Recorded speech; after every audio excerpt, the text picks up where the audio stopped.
One midnight in 2014 in Russia, the phone at the laboratories of the famous antivirus company Kaspersky rang.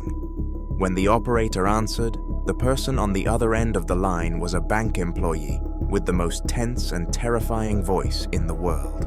This person, working at one of Russia's largest banks, was very scared of something. But whatever had happened had made him so paranoid that he didn't want to continue the conversation over the phone and urgently requested a face-to-face meeting. When Kaspersky's antivirus experts arrived at the scene, they realized that what the bank employee was afraid of was that his work computer had somehow been corrupted or hacked, and they immediately began to investigate. At first, they didn't find much on the computer. It was functioning properly, but as the investigation deepened, they discovered that the bank's domain controller had been hacked and highly confidential, and sensitive information was being sent to a server in China. A domain controller is the most sensitive and crucial server in an organization. If you have access to an organization's domain controller, you have access to every device on that organization's network. And if you have access to a bank's domain controller, you essentially own that bank. Having control over the domain controller means being able to add millions or even billions of dollars to any bank customer's account and withdraw it to a bank in your own country using the international money transfer system. But oddly enough, the person or group that had control over the domain controller had not touched any of the bank's data or systems, nor had they withdrawn any money from the bank. While this might seem like a good thing, it could actually be a harbinger of a much larger catastrophe to come. The employees were aware of the magnitude of the problem, and when they realized how severe it was, they quarantined the entire bank and inspected all devices on the network. No news was getting out in any way. No media organization was aware of the incident because it could have caused a revolt. Without letting any news leak, Kaspersky employees meticulously examined all networks, phones, computers, everything, and found nothing. No spyware, no details that could crash the bank's systems. But one computer was different. It held a clue. A remote access program had been installed on the computer they found. With these programs, if you have the username and password from the program's database, you can connect to the computer and do anything from anywhere in the world. In fact, this explained the hacking of the domain controller. Therefore, the antivirus experts thought that someone in the bank had installed the remote access program on the computer and given it to their contacts in China, aiding in this hacking incident. They questioned every computer in the bank, the computer owners, phones, and all devices that had used the bank's network. As a result of this questioning, they found no information about the program, let alone its installation. Someone was clearly inside the bank, but they couldn't find them. Desperately, they tried a very amusing technique. They opened an empty notepad on the desktop of the concerned bank employee's computer who had first called them and simply typed "Hi" in the notepad and waited. They waited, and waited. Nothing happened. There was no change in the notepad until a few minutes later when the message, "You can't catch us," appeared on the screen. The Kaspersky employees were in shock because they had been doing this job for years, fighting hackers and the destruction they caused, and now the person or group they were up against was openly challenging them.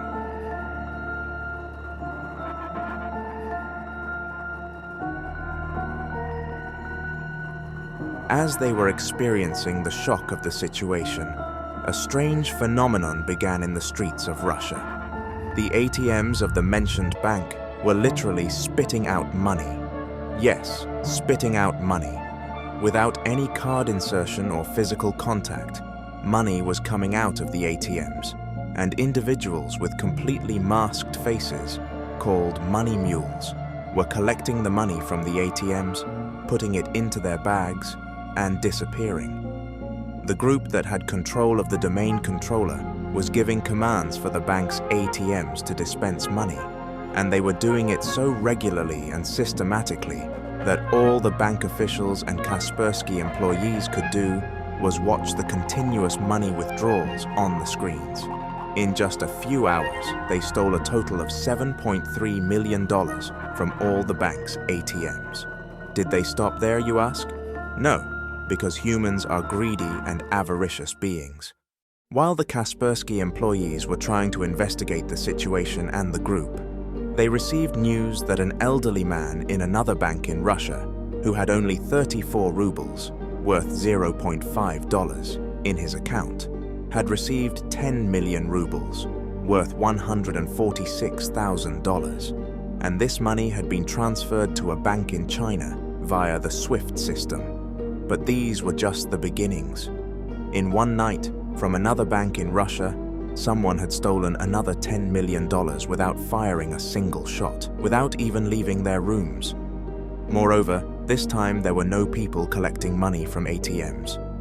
One night, the bank system was infiltrated again. The domain controller was found, and $10 million were stolen via the SWIFT system. Then the same news came from another bank, from a bank in another country, and even from a bank in another continent. Before the Kaspersky employees could understand how it all started, or how the systems were infiltrated, they faced a terrifying reality. The group was everywhere, in banks in Russia, Europe, even in Nigeria and America. Imagine this: you have worked tirelessly for years, maybe made a great investment, or perhaps earned a lot of money due to a stroke of luck, and all your money is safe in your bank. Your entire savings, all your assets. You wake up one morning to find that your money has been transferred to a bank in China. When you contact your bank about this situation, you are constantly put on hold. Now imagine that everyone in your country is experiencing this. Then imagine that this is happening all over the world. Can you predict the chaos and uprising that could ensue? The reaction people would have when they realize that the institution they trusted the most is not actually that secure. Europol, the European police organization, and Kaspersky thought so too.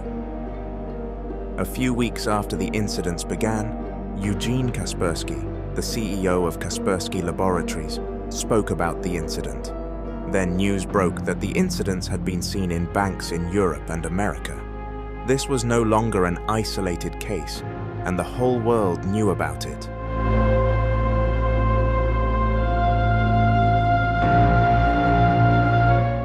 The tension was rising, and people were uneasy because they couldn't get their money back.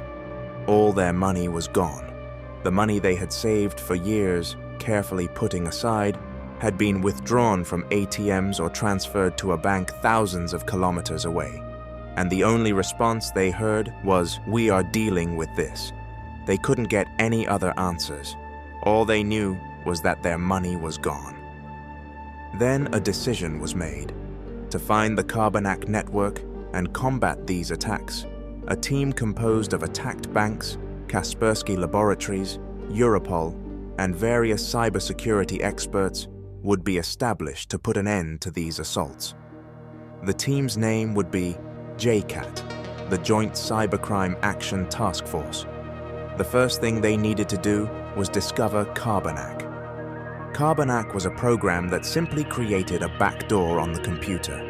When they examined the computers, they found the location where Carbanak copied itself. Carbanak copied itself into the COM folder of System 32 under the name svchost.exe and converted itself into a hidden file. Since svchost was already an application present in Windows and hidden applications were assumed to be safe, they thought no one would suspect it. A brilliant idea. The team continued to examine Carbanak and discovered that after the virus ran, it copied itself into the registry of the browser used by the computer, and then created a new copy in the %appdata% folder. Then a Kaspersky employee found a very small error in Carbanak's code. According to this error, if they sent a specific message to Carbanak's control server, they would receive a specific response. But despite the small size of the error, they had a very big problem. They had to send this message to Carbonac's control server. The problem was that no one knew the physical location or web address of Carbonac's control server. This meant that the Kaspersky employees had to research the entire internet, every domain, every IP, every device, and send the same specific message to all of them, hoping for a response. Sounds impossible, right? When you have an irate public and robbed banks, nothing is impossible. Just for this reason, 2 days later, they got the response they were expecting from a server. Carbonac's control server had replied. The experts finally had a clue, maybe even found the group. The server was located in the Netherlands, one of the best countries for technology firms. Within minutes, the police found the server's location, raided it, and invited the experts to investigate. When the experts had arrived at the location and examined the server, they were faced with a chilling reality. By the time they found all this, the Carbanak group had not only targeted Russia and Europe, but had indeed attacked banks all over the world, including the United States. By the time this was realized, the group had already stolen $700 million.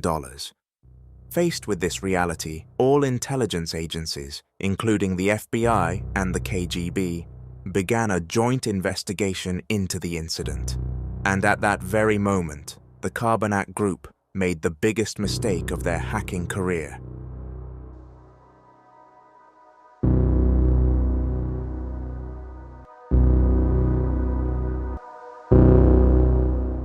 Taiwan, 2016. The Great Heist was ongoing, with the whole world being robbed, but two inexperienced individuals in Taiwan made a significant mistake. While collecting money from a hacked ATM, they saw a citizen approaching the ATM to withdraw money and got so nervous that they left 60,000 Taiwanese dollars in the ATM slot and fled. After witnessing two masked men leaving such a large amount of money, the citizen found it highly suspicious and called the Taiwanese police. The police reviewed all the surveillance cameras leading to that ATM and encountered a terrifying reality. These two were cash mules for the Carbanak group and had stolen a total of 70 million Taiwanese dollars in just one night. As they traced their steps through the camera footage, they watched how the duo withdrew money from every ATM they encountered, emptying all the ATMs in Taiwan to the last cent. However, the duo had made a mistake. They had hurried and appeared on too many cameras. Unaware that they were about to be caught, news about the two masked ATM robbers was on all channels in Taiwan. But how can you find two completely masked men? The Taiwanese police conducted a swift investigation. Reviewing the camera footage starting from the first ATM they hurriedly visited and identified 22 suspects connected to the incident. When the data on the 22 suspects emerged, it was found that 19 of them had already left Taiwan with millions of dollars in their bags. Carbanak was always one step ahead of them, but Latvian Andres Peregudos was still in Taiwan. When Peregudos saw himself on all the televisions, he immediately wanted to cut ties with the incident and left 2 suitcases full of money in a mountainous region in Taiwan before moving to another area. The other 2 robbers in Taiwan hid 2 suitcases full of money in a locker at a train station in Taiwan, intending for 2 other Eastern Europeans to retrieve them later and then return to their hotel. What they didn't know was that hundreds of police officers were watching them through all the cameras in Taiwan. When they returned to the hotel and came down to the lobby to eat, they were calmly dining when they were caught in a brilliantly coordinated operation by the Taiwanese police. On the same day, Latvian Andreas Peregudos was captured in the mountainous region. Although the trio they caught were just cash mules, it was the first arrest in the Carbanak case. But there was still a problem. The men they arrested knew nothing about Carbanak. They were just simple mules. The group's leader or leaders were still somewhere out there, finding new mules and giving new robbery orders. And this is where the hunt for the group's leader began. In 2018, in Spain, exactly 4 years after the emergence of Carbanak, the group that had been robbing the world for 4 years, the only thing found about them were a few Eastern European hackers. The heists continued, millions of dollars were stolen, and people were victimized. Confidence in banks was diminishing, yet somehow nothing could be found about the group. Meanwhile, the international police organization Interpol was unwittingly conducting a money laundering operation in Spain that would lead to a major arrest related to Carbanak. This investigation into money laundering, initiated by clients, led them to a Ukrainian computer expert named Dennis K. Upon examining him, they stumbled upon a truth they had been seeking for years. Since 2013, Dennis had conducted dozens of cyber attacks worldwide for the Moldovan and Russian mafias. Moldovan and Russian mafias laundered money for Dennis and took a 40% commission in return. Within a very short time, Dennis and 3 others were captured in Alicante in 2018. During the operation at Dennis's house, they found several cases full of jewelry, 2 BMWs, and a number of bitcoins worth $250 million at the time. However, the stolen $1 billion was never recovered. Moreover, Dennis's capture didn't mark the end of Carbanak. The Carbanak group is an advanced, persistent threat. They aren't even a centralized organization. In fact, Dennis K. wasn't the leader of Carbanak. This statement was merely made to appease angry bankers and the public. According to Kaspersky employees who had worked tirelessly on the case from the beginning, there are dozens of other leaders involved in the incident. Their attack methods were very simple. They would choose a high-level employee or manager at the bank and observe them for a long time. Then, exploiting simple vulnerabilities, they would send an email to the chosen high-level manager to infiltrate the system. This email would be sent on behalf of a customer or a family member of the selected manager. As soon as the document in the email was opened, the malware in the background would be installed in the system, creating a backdoor in the machine and network. From the moment this backdoor was created, the network was taken over by the group. Thanks to this, the Carbanak group could identify devices with administrative privileges and run programs that slowed those devices down. The person using the slow device would call the company's tech expert due to the slowdown, and every time the tech expert entered passwords on the executive's computer, the keyloggers installed on the computer would copy the administrator's password and send it to the group. After this, everything was in the bag. They would either transfer the desired amount of money to themselves or make the ATMs dispense a specified amount at a set time. Remember, the weakest link in cybersecurity is always the human element. This is precisely why Carbanak never ended. After Dennis was captured, they continued their actions with an even greater sense of revenge under names like Cobalt, Carbanak 2, Fin7, and Joker Stash.